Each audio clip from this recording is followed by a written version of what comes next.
Dans Autour du monde ce dimanche, nous avons le plaisir de recevoir un champion olympique, Hakim Areski. Bonjour à vous. Bonjour. Vous êtes médaillé d'or aux Jeux paralympiques de Paris à l'été 2024. Bienvenue sur le plateau de France 24. Ce sacre à la maison, sous la Tour Eiffel. Vous avez marqué un but qui a été décisif pour l'équipe de France en cécifoot. Vous avez eu la médaille d'or, vous l'avez apportée. D'ailleurs, elle est tout près de vous. Oui. Et vous publiez cet ouvrage, Renaître dans la nuit, aux éditions XO. Ce livre, Hakim, il est disponible depuis 3 jours maintenant, puisque c'était le 25 septembre. Jeudi, vous compilez, vous racontez dans ce livre votre parcours. Il retrace votre vie de votre enfance en Kabylie à ce jour d'avril, le 27 avril 2001 pour être précis, ce moment où votre vie bascule. On est alors en plein printemps noir. Qu'est-ce qui se passe ce jour-là ? Bonjour, merci beaucoup pour l'invitation. Ce qui se passe le 27 avril 2001, c'est des jeunes qui manifestent pour un certain nombre de revendications, de droits finalement.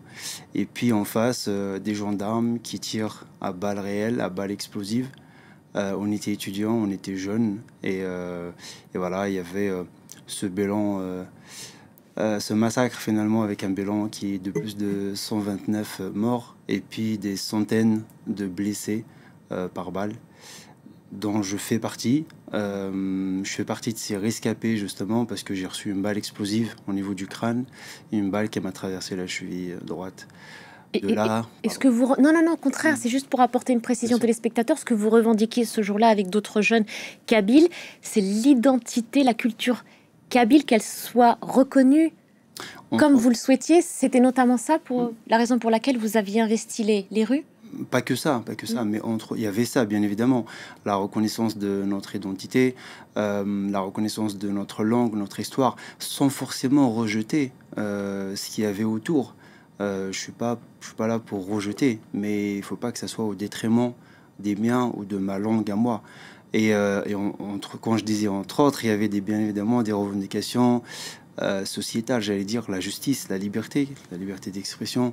Bon, donc il y avait toutes ces revendications. Et puis on était là aussi pour rendre hommage à des victimes telles que Massinissa. Et puis la liste, elle est tellement longue finalement que on peut pas tous les citer ici. Et en tout cas, ce moment qui bascule et qui changera votre vie à jamais, il y a une photo qui s'affiche juste derrière vous, Hakim. Là, vous êtes arrivé en France. Votre papa a tout fait pour que vous puissiez être soigné en France. Vous dites d'ailleurs qu'il vous a sauvé la vie. Il y a donc ces opérations, cette convalescence. Ce que vous qualifiez, vous, de ténèbres, mais en même temps, il y a tout ce chemin que vous parcourez et vous en sortez de ces ténèbres. Vous la retrouvez, la lumière, à un moment ou à un autre. Alors, il faut tout réapprendre à ce moment-là, et vous n'avez que 18 ans. Racontez-nous. 18 ans et quelques jours. En fait, les ténèbres commencent vraiment au moment où je reçois ces balles, parce que la douleur, elle était tellement intense que je comprenais pas forcément ce qui se passe. Et puis, s'ensuit 5 jours... d'atroces souffrances où il n'y avait pas de soins, donc j'étais pas forcément soigné. Ce voyage Paris-Alger que je n'oublierai jamais de ma vie, parce que je voyage conscient avec une balle dans la tête et une autre dans la jambe. J'arrive en France, pris en charge, médicalement parlant, vraiment pris en charge. Et là, on me sauve la vie, mais pas la vue, malheureusement. Alors la lumière, je la retrouve différemment. C'est-à-dire, je qualifie la lumière... je veux dire, le synonyme que je mettrais là, c'est espoir. Je retrouve espoir, bien sûr, avec les différents apprentissages que je fais, la rééducation, le fait de pouvoir faire finalement, de rendre des choses qui étaient pour moi complètement inaccessibles, complètement impossibles, ça devient possible, et notamment jouer au foot, par exemple. Ouais. Et la rencontre avec le cécifoot, elle arrive en 2004. Vous intégrez l'INJA, c'est un institut qui vous permet d'acquérir de l'autonomie, de vous débrouiller seul et pleinement. C'est à ce moment-là que se fait le déclic. Vous vous laissez entraîner par certains amis qui vous font découvrir le cécifoot, parce que avant cette journée du 27 avril, vous étiez un passionné de foot. Ouais, comme tous les jeunes de mon époque, surtout en Algérie. Je veux dire, c'est le sport vraiment national, un peu partout d'ailleurs, pas qu'en Algérie, mais c'était notre passion, c'était ma passion. Et voilà, ça allait être, je pense, ça allait être parmi les choses qui allaient me manquer. Il y avait le football, justement, la pratique. Parce que pour moi, il faut voir pour pratiquer du foot.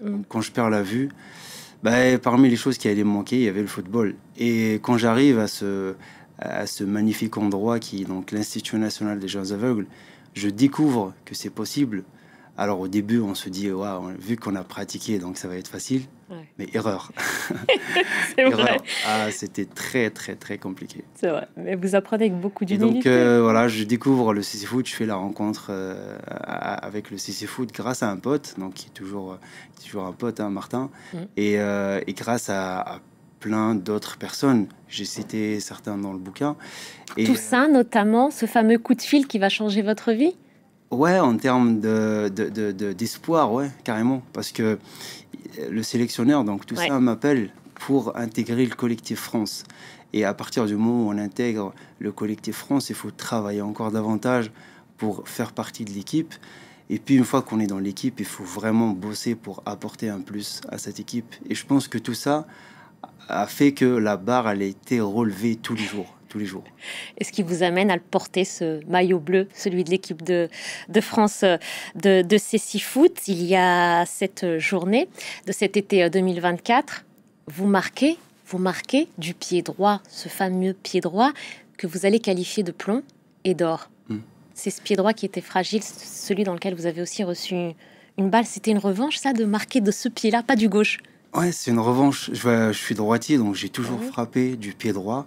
Mais ce jour-là, ça avait une saveur particulière et puis une pensée particulière. Je sais pas pourquoi je pense ce jour-là à ça, vraiment, enfin, plus que les autres jours, parce qu'en vrai, j'y pense tous les jours. Mais ce jour-là, j'y pense vraiment plus. Et ce pied-là, pour les téléspectateurs, enfin, je veux dire, ça, en 2001, on a failli m'amputer de la jambe droite. Donc, j'ai failli perdre ce pied-là. Et le fait de frapper du pied droit ce premier tir français, donc je marque le premier tir, mais il y avait aussi les deux autres tirs, donc Martin et Fred qui marquent leur but, et puis il y avait Sandro aussi qui arrête le penalty. Le gardien. Voilà. Et donc en fait, tout cet ensemble de réussite a fait qu'on ait décroché la médaille d'or. Et mon tir avec le pied droit, c'est, je pense, tout simplement une revanche par rapport à la vie, par rapport au destin peut-être. Et c'est vrai que l'association des deux métaux, donc je dis le plomb et l'or, elle est là et elle est réelle. Et elle est entre vos mains. D'ailleurs, vous êtes venu avec cette médaille que vous allez croquer au moment où on va vous la remettre. Ouais, un petit peu, comme tout le monde. Ouais. Elle est très belle. Je ne sais pas si vous pouvez nous la montrer. Nous, on est toujours en admiration face à ces titres-là. Voilà. Mais d'ailleurs, vous la gardez précieusement dans une commode...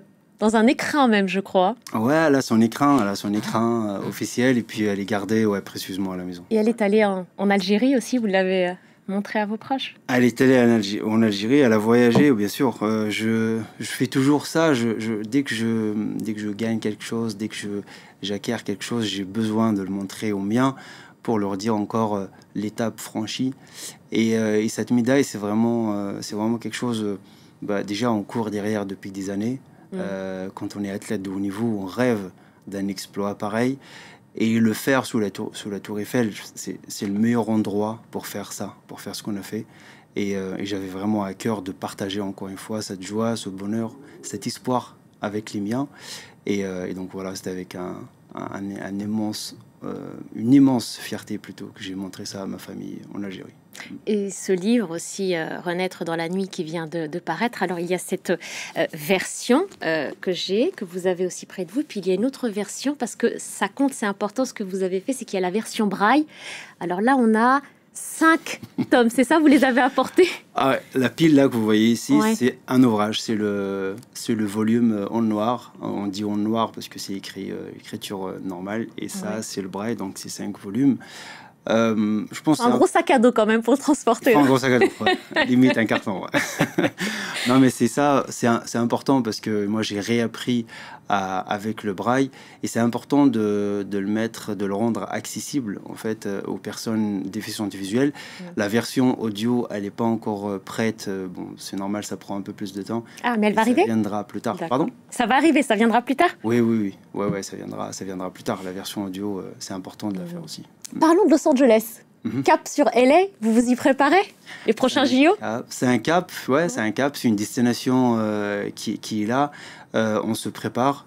on a savouré, je pense, cette médaille, cette victoire. Et là, on s'est remis tous au travail, au boulot. Et avec la pression de ramener aussi l'or. Vous mettez la pression déjà ou pas? Ah, j'appellerais ça une responsabilité, okay. Parce qu'on a cette responsabilité justement de continuer à briller et d'essayer de protéger, de garder notre titre, parce qu'on est champion paralympique et on va pas là-bas pour le lâcher. Normalement, on va pour le ramener à la maison. Et effectivement, le travail continue, le travail commence maintenant pour Ilé. On aura un déplacement au mois de novembre en Argentine, aller re-rencontrer cette équipe argentine pour la première fois après le titre. Donc voilà, c'est un tournoi qui va être sympa. Il y a plein d'autres dates, on a des stages, on a des entraînements, donc le travail commence, ou je devrais dire recommence. On pensera à vous à Los Angeles. Il reste quelques secondes. Je voudrais qu'on évoque très rapidement un projet qui vous tient à cœur, l'ouverture, la création d'un club de cécifoot aussi en Kabylie. Vous allez l'appeler comment? Azazga également? Non, spécialement, c'est une discipline. Azazga, c'est un club qui vous était très cher. La JSK, la Jeunesse Sportive de Kabylie, c'est mon club de cœur en Algérie. Mais offrir, je dis offrir parce que c'est vraiment un cadeau d'essayer de développer cette discipline en Algérie, parce que c'est plus qu'un sport, c'est un outil d'autonomie. Je le dis comme ça parce que moi, ça m'a vraiment aidé à être plus autonome dans la vie quotidienne. Quand on se déplace sur un terrain, quand on utilise d'autres sens que la vue, dans la vie quotidienne, c'est exactement ce qu'on fait. Donc, ça me tient vraiment à cœur d'essayer de développer cette discipline en Algérie, qui est mon deuxième pays, ou mon premier. Enfin, mettez-les dans l'ordre comme vous voulez, mais en tout cas, je tiens aujourd'hui aux deux, à l'Algérie et la France, et je pense que ça me ferait tellement plaisir de développer ça là-bas, pour tous les gens qui sont là-bas. C'est tout ce qu'on vous souhaite. Alors, merci. Merci à vous. En français, et Tenmirt. En langue amazigh. Merci beaucoup à Hakim Arezki d'être passé par le plateau de France 24. Je rappelle donc votre ouvrage Renaître dans la nuit, aux éditions XO, à lire. Merci encore pour ce moment sur France 24. Merci à vous, c'est la fin de ce journal.